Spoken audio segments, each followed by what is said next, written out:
don't want feedback. I don't want to know about my performance tomorrow. What I want is feed forward. I always come back to this notion of trust, risk and creativity. 5-minute, 10-minute briefing session in the morning, 5-10-minute briefing session in the evening. Everybody has an ability to make a difference.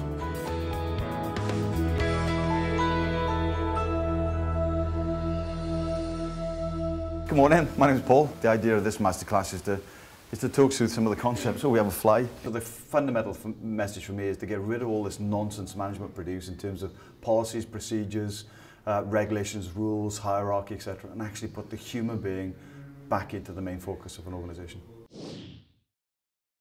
Define good for me first, because most managers can't.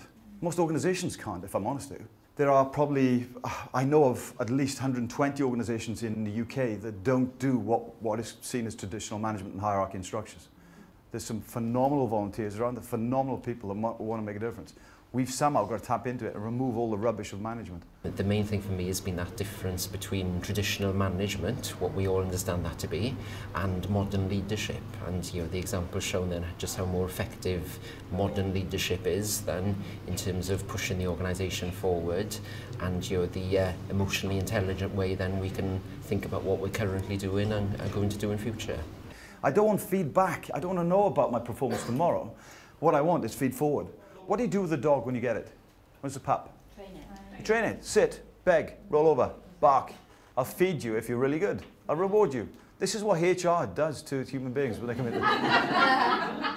Isn't it? I think if I was to pin my heart and my work on anything, it would be that building of trust. And that is absolutely fundamental. It's the bedrock of building a brilliant organization. Trust, without a doubt. But it's this notion of, and it is fundamental, this notion of trust, risk and creativity within organizations, modern organizations. So I'm going to meander around. I'm going to always come back to this notion of trust, risk and creativity. But I also want to pick up on some of the things that I dropped out there in terms of messages. They also have to understand that some of the things they do limit and damage that trust. Things like email systems, things like communication systems, things like meetings, actually suck out core values, suck out the human spirit of an organization. The more we connect face to face, the more we see each other, the better our organization will be, the better our leadership is, and the better we have in terms of sustainable organizations. I support emails. I think they're a wonderful communication tool, but that's the trouble. It becomes a beast. It becomes a virus. Making the complex simple is what we should be doing as leaders. We bring people in and say, look, I know that's why we brought you in, but times have changed. Now we want you to do this. Allowing me to find my place in the organization and stop trying to control it is absolutely core and fundamental, which is why I keep dropping in about appraisal systems. We're still, excuse my language, bloody doing it. And it adds absolutely no value. And when we actually start to dig deeper and actually find out what it's like to go through an appraisal system, we find that, again, they're fundamentally flawed. It's the form or the process that becomes the focus and not the conversation. I'm fundamentally for appraisals on a minute-by-minute, hour-by-hour basis. And this boundary system is quite simple. It's usually kind of budget, quality, performance. And why boundaries, not rules, is because why boundaries? Why a boundary? But the worst thing I ever see is when I go on a website and I see it written down. When I know it's written down, they have something at the bottom of an email. Yeah. Remember, folks, we believe in openness. Oh, is it really? There's a fourth boundary, fun. Because if you're not having fun, you won't drive any of it.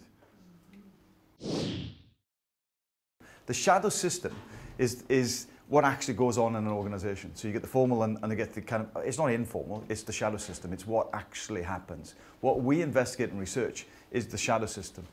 Once we get through the act, the pretense, oh, it's a fantastic organization, oh, I love my manager, he's fantastic, to the, okay, let's tell the truth moment. They'll go, oh, I hate it, yeah.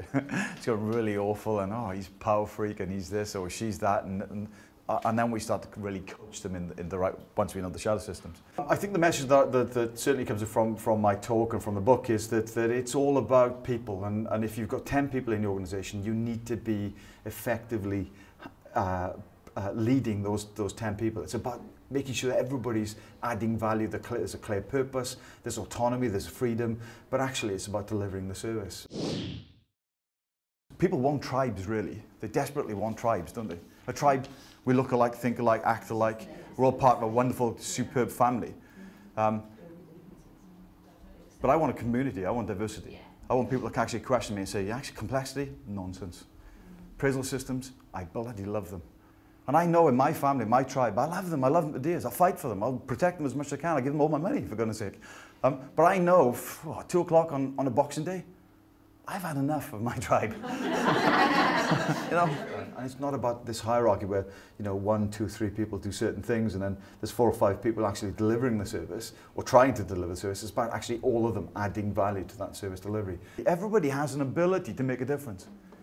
It's that categories that we've got to start breaking down. It's the communities, diversity. When we hold meetings in our organisations now, I keep saying, well, who's not from social services? And 3 or 4 people will go from education, one from there, from there. Great. Right, and sit back down. That's my job. Is to make sure diversity is always in the room. One of the things that social enterprise has really well is this sense of purpose. They have a sense of core value, and that's the bit that needs to be supported from good leadership, not through management. In all the organisations we go in, the maximum amount of time you can have for a meeting is 20 minutes. And it has to be purpose-driven. And first of all, you have to define, if you call that meeting, what the purpose of the meeting is. Harry Potter? You know, Dementors?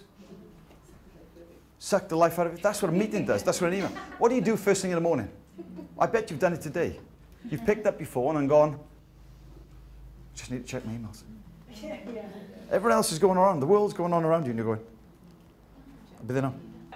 Out.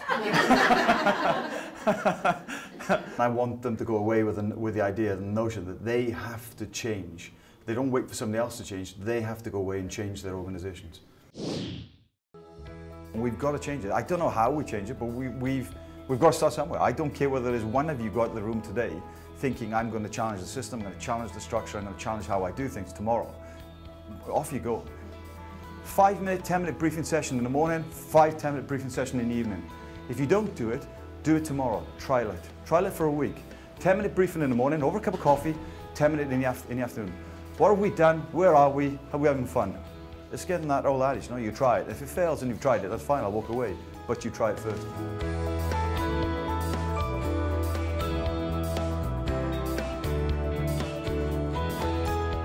Absolutely great for me personally and for my organisation. I've been able to take back a lot of the things I've learnt in the masterclasses to colleagues and to introduce a lot of the systems and the ethos which I've learnt through the programme, you know, into what we're currently doing and what we're planning to do in future. It's very interesting to see how people from different organisations have, you know, reacted to some of the sometimes provocative things raised in the masterclass. Paul was certainly a very you know, honest and provocative speaker, and you know, I think that's important sometimes to get a very different type of speaker then to really sort of grab people's attention and to make sure the message sticks in their mind. Guys, brilliant. It's been a pleasure. Thoroughly enjoyed it. Thank you.